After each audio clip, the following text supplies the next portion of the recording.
पर बैठे लोगों की हो तो सवाल उठने स्वाभाविक है कि आखिर बड़े नेता गलीज छाप भाषा कैसे बोल सकते हैं। अब महाराष्ट्र कांग्रेस के बड़े नेताओं में शुमार नाना पटोले साहब को भी देख लीजिए।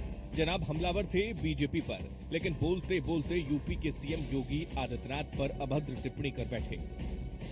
वो भी चाइना से प्लास्टिक का चावल लाके मिलाकर लोगों को खिला रहे, उसमें योगीनाथ क्यों नहीं बोल रहे हैं? भगवाधारी है वो, संत है, खुद अपने आप को संत समझते हैं। दूसरा इशू ऐसा है कि चाइना ने जिस तरह से देश की सीमाओं को अतिक्रमण करके रखा है, उसके बारे में योगी आदित्यनाथ क्यों नहीं बोलते? भारत माँ जब तकलीफ में है, भारत माँ के ऊपर कब्जा हमारा दुश्मन देश कर रहा है, तब योगी आदित्यनाथ क्यों नहीं बात कर रहे?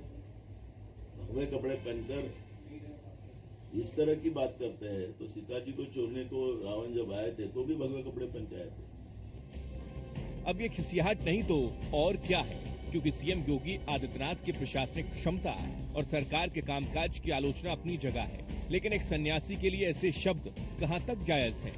यही वजह है कि नाना पटोले के इस बयान से कांग्रेस पार्टी की सहयोगी यानी समाजवादी पार्टी ने खुद को अलग कर लिया है। देखिए, भारतीय जनता पार्टी की पूरी टीम रोज सुबह से शाम हिंदू मुसलमान, मंदिर मस्जिद, भजन कीर्तन, अजान, बंटवारे की राजनीति करती और चाहती है कि भाजपा की बनाई इसी पिच पे विपक्ष भी आके बयानबाजी करे। विपक्ष के किसी एक नेता के बयान को पूरे विपक्ष का बयान नहीं माना जा सकता। समाजवादी पार्टी उस बयान के साथ नहीं है। समाजवादी पार्टी समझती है कि जो हमारा लोकतांत्रिक अधिकार है, गरीब के, मजदूर के मुद्दे उठाने का, बेरोजगारी के मुद्दे उठाने का, महंगाई के मुद्दे उठाने का, हम उन मुद्दों को उठाते रहेंगे। समाजवादी पार्टी को भारतीय जनता पार्टी की धर्म और बंटवारे की बनाई हुई पिच पे खेलना स्वीकार नहीं है। असल में समाजवादी पार्टी को अच्छी तरह पता है कि यूपी में सीएम योगी पर निजी हमले करना कभी भी विपक्ष की सेहत के लिए सही नहीं रहा, और इसका प्रमाण 2022 के विधानसभा चुनाव में मिल चुका है। यही वजह है कि सपा खुद को इस बयान से अलग कर रही है, लेकिन कांग्रेस के ये बयान चुनावी सियासत में मुश्किलें खड़ी कर सकता है, क्योंकि पीएम मोदी हो या फिर सीएम योगी, जब इन दोनों पर निजी हमले विपक्ष की ओर से हुए, हर बार विपक्ष का ही नुकसान हो गया। ऐसे में सवाल बड़ा ये जानने के बाद भी कि निजी हमलों का विपक्ष को लगातार नुकसान हुआ है, फिर भी ऐसी बयानबाजी क्या राजनीतिक बेवकूफी की मिसाल नहीं है? Report, news one India.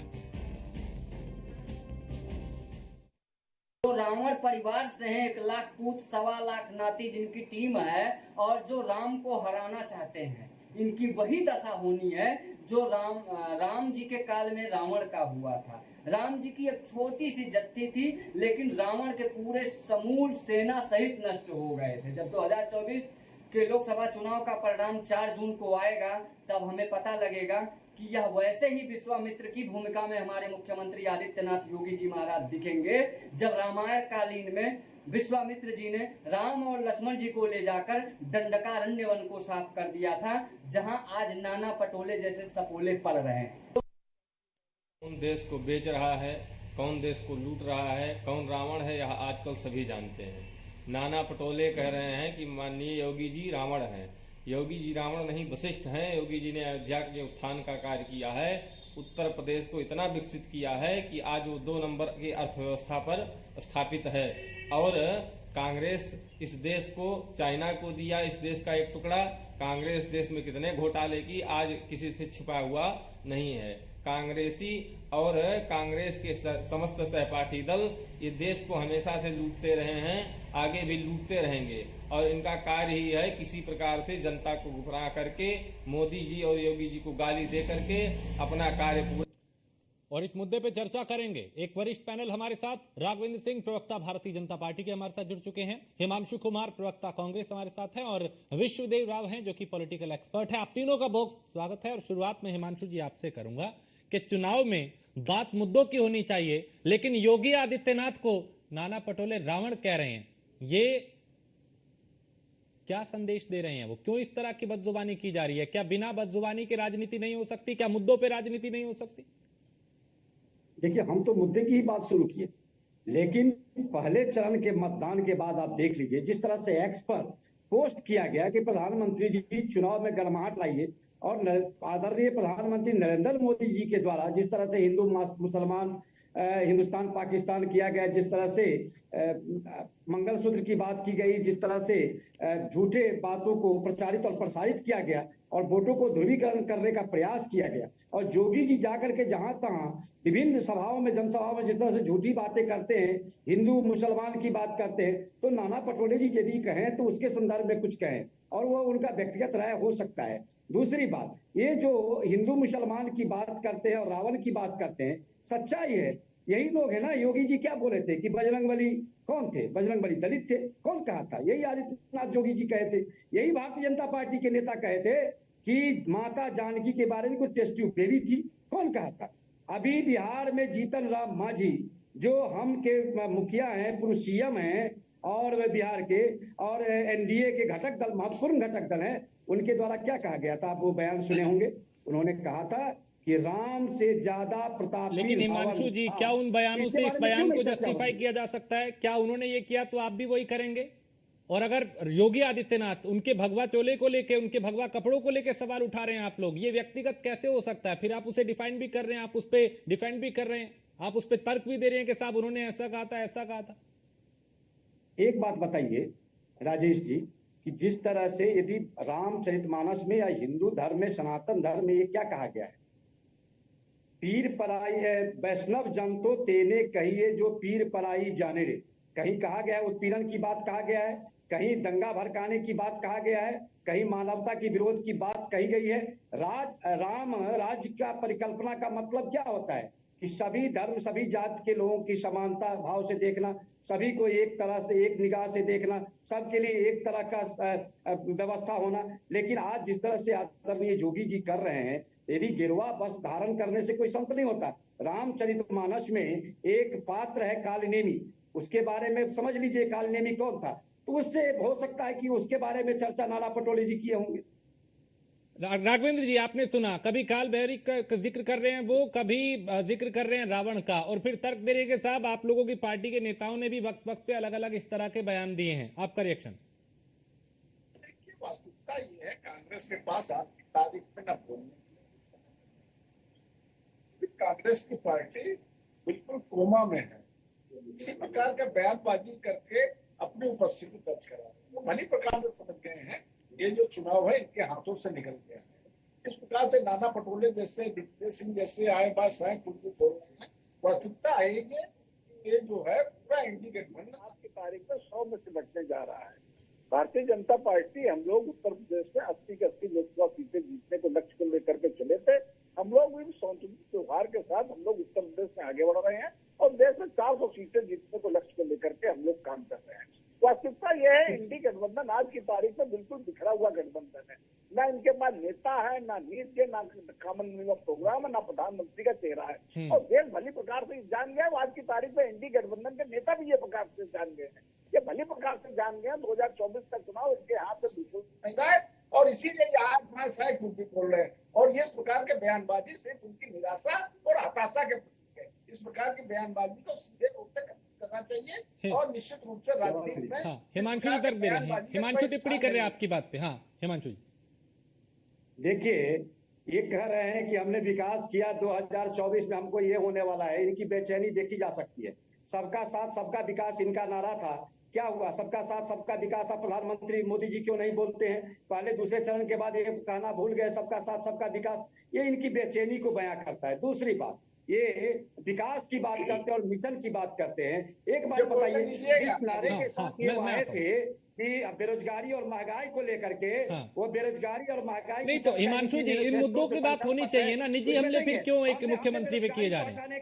हमने महंगाई को कम करने का ठोस निर्णय अपने 5 न्याय और 25 गारंटी के माध्यम से किया है। युवाओं को रोजगार, किसानों को सम्मान। नहीं, अभी जो आप मुद्दे की बात कर रहे हैं, यही मंच से क्यों नहीं आप लोगों के नेता करते? और नाना पटोले कोई कार्यकर्ता है, कोई साधारण जिला अध्यक्ष तो है नहीं कि उन्होंने कह दिया तो साहब उनका व्यक्तिगत बयान है ना। लेकिन अब राघवेंद्र जी आपको जवाब देंगे। राघवेंद्र जी, देखिए ये भली प्रकार से जानते हैं, इन्होंने सीधे निष्कंटक 55 वर्ष देश में शासन किया। इन लोगों ने जिस प्रकार से अपार महंगाई बढ़ी रही है और इनकी बेरोजगारी देश में रही है, मैं कुछ आंकड़े बताना चाहता हूँ। 2004 से लेकर 2014 तक इनकी सरकार रही है। बात तो करने के लिए बहुत ज्यादा है, लेकिन मैं मात्र 10 वर्ष की तुलना उनकी और 10 वर्ष की अपनी तुलना करना चाहता हूँ। 2004 से लेकर 2014 तक महंगाई दर इनकी शायद कभी सिंगल डिजिट में रही हो, लगातार डबल डिजिट में रही है महंगाई दर। आज की तारीख में महंगाई के ये गाना गा रहे हैं। उत्तर प्रदेश की बेरोजगारी दर 2017 में जो समाजवादी पार्टी की सरकार गई थी, सीएमआई के आंकड़ों के अनुसार से 17.5% थी।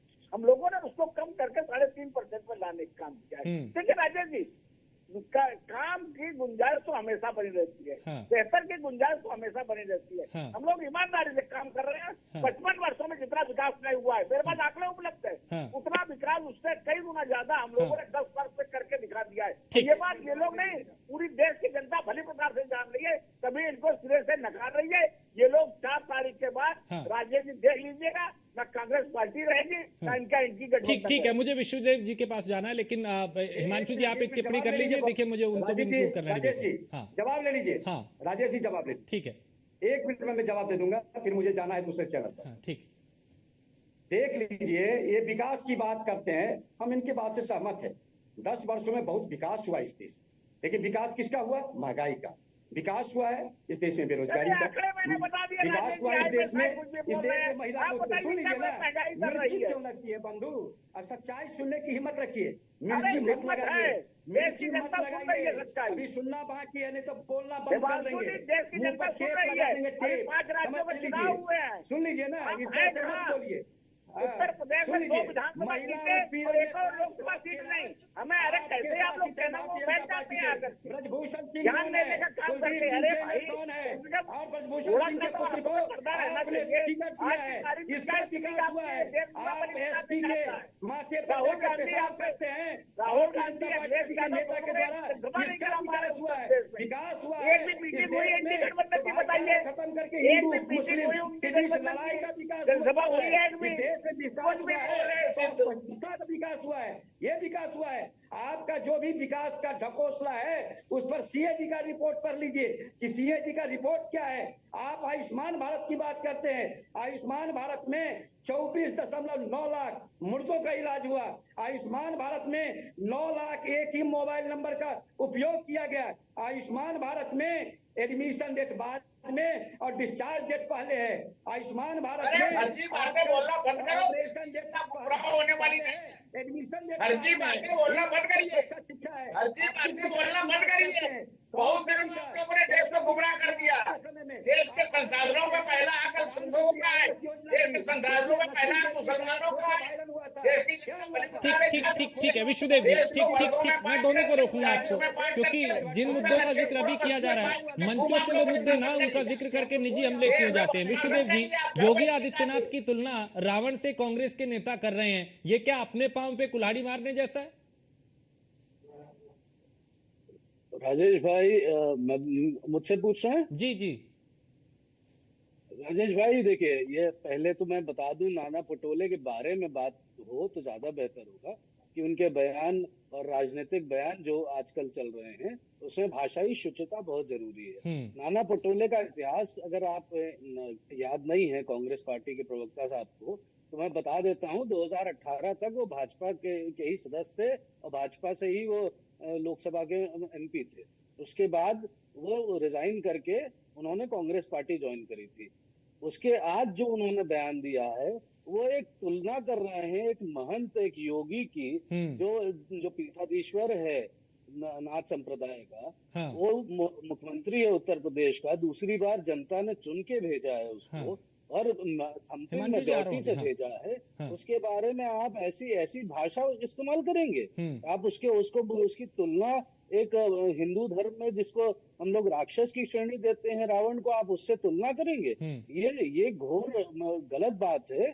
आप इस तरह से कोई भी नेता को ये हक नहीं बनता है कि आप अपनी भाषा मर्यादा छोड़ के किसी का इस तरह से निरादर करें। पहली बात। दूसरी बात, ये जब मुद्दों पे बात होती है तो मुद्दों को छोड़ के बाकी आप दुनिया भर की बात करें। आप ये कि भगवा रंग से मुझे नफरत है, नाना पटोले इसके पहले भी एक बयान दे चुके हैं राजेश भाई, आपको मैं याद दिला दूं कि राम मंदिर को गलत तरीके से बनाया गया है और जब कांग्रेस सरकार आएगी तो हम उसको पुनः शुद्धिकरण करेंगे। आप हिंदू आस्थाओं से खेलना बंद करिए, सभी नेताओं से मेरा आग्रह है। इस तरह की भाषा नहीं, ठीक नहीं होती। ठीक। हिमांशु जी एक टिप्पणी करने में दोबारा आपके पास आता हूँ। हिमांशु जी नाना पटोले जी के बारे में इतिहास शायद हमारे मित्र को पता नहीं है। मैं नाना पटोले जी के साथ काम किया हूं। नाना पटोले जी हमारे राष्ट्रीय अध्यक्ष थे जब मैं बिहार किसान कांग्रेस का अध्यक्ष था। इनको पता नहीं है, मैं जानकारी देता हूं। नाना पटोले जी 2 टर्म के एमएलए कांग्रेस के रहे, उसके बाद जाकर के प्रफुल्ल पटेल को हराए हैं, बीजेपी से एमपी बने हैं और फिर कांग्रेस में 3 साल में ही वापस आ गए। ये जानकारी को आप दुरुस्त कर लीजिए, इसके बाद फिर बात कीजिएगा। तीसरी बात, आप जो कह रहे थे कि नाना पटोले जी का बयान विवादित होता है, नाना पटोले जी किसान के बड़े नेता हैं और महाराष्ट्र में उनकी लोकप्रियता है, किसानों के बीच पूरे देश में उनकी लोकप्रियता है। बिहार में 3 जगह वह पद यात्रा कर चुके हैं, वह विकास की बात करते हैं। लेकिन यदि कोई आदमी गेरुआ वस्त्र धारण कर सनातन धर्म को ठेस पहुंचाता हो, सनातन धर्म को अपमानित करने का काम करता हो, यदि माता जानकी को टेस्ट बेबी और बजरंगबली को दलित कहता हो, यदि कोई आदमी सरेआम जीतन राम मांझी जो उनके सहयोगी दल है वो कहता हो कि राम से प्रतापी रावण था, तो इस बारे में यदि नाना पटोले जी का बयान आता है तो आपको समझ होनी चाहिए कि नाना पटोले जी किस संदर्भ में कह रहे हैं। विश्वदेव जी, किस संदर्भ में कह रहे हैं आप? पूरा बयान सुना है क्या आपने हिमांशु जी? पूरी बयान सुना है, मैं सब कह रहा हूँ जी। नहीं, आपने नहीं सुना है भाई। भगवा वस्त्र धारण करने से कोई योगी नहीं हो जाता है। भगवा वस्त्र धारण करने से कोई योगी नहीं होता। तो क्या गलत कहे वो? एक एक करके हाँ। तो इनको याद आ जाएगा क्या बोला है उन्होंने, उनका संदर्भ क्या है।